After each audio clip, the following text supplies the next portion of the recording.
आसोला तालाब में मच्छीमारी करने गए एक युवक की नाव पलटने से दुखद मौत हो गई। इस घटना से मृतक के परिवार पर दुखों का पहाड़ टूट पड़ा है। यह घटना कैसे घटी, देखते हैं इस खबर में। सावली तहसील के आसोला चक के गुरुदास जयराम मेश्राम उम्र 37 यह हमेशा की तरह आसोला मेंढा तालाब में मच्छीमारी के लिए गए थे, लेकिन अचानक उनकी नाव पलटी होने से उनकी मौत हो गई। घटना 24 जून को शाम करीब 5 बजे के दौरान घटी।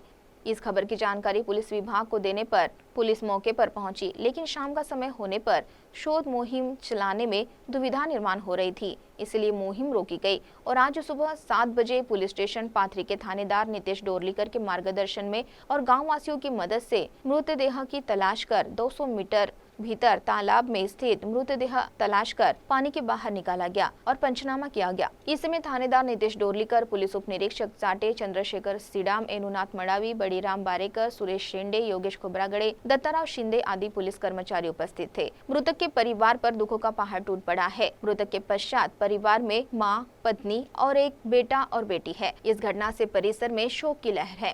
सावली तालुक्यातील सर्वात मोठा असलेला इंग्रजकालीन तलाव आपण बघू शकता। आसोला मेंढा तलाव आणि या तलावाच्या आजूबाजूला असलेल्या गावातील एक आसोला चक गावातील एक गुरुदास मेश्राम वय 37 वर्ष यांचा मच्छीमारी हा व्यवसाय दररोजप्रमाणे यांनी मच्छीमारी करण्याकरिता तलावामध्ये डोंग्याने गेले असता काल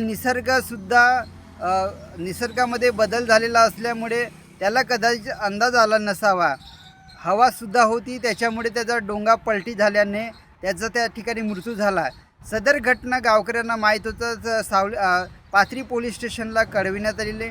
पाथरी पोलीस स्टेशनचे ठाणेदार आपल्या चमूसह त्या ठिकाणी पोहोचले आणि ग्रामस्थांच्या मदतीने शोध मोहीम सुरू केलेली होती। मात्र संध्याकाळ झाल्यामुळे मोहीम थांबवावी लागली।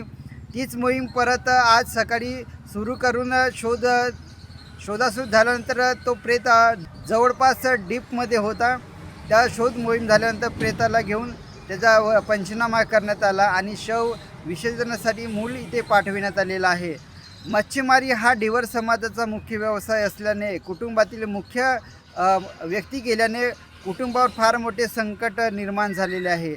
या घटनेमुळे परिसरात शोककळा पसरलेली आहे। मी प्रवीण गेडाम, CT न्यूज सावली, चंद्रपूर।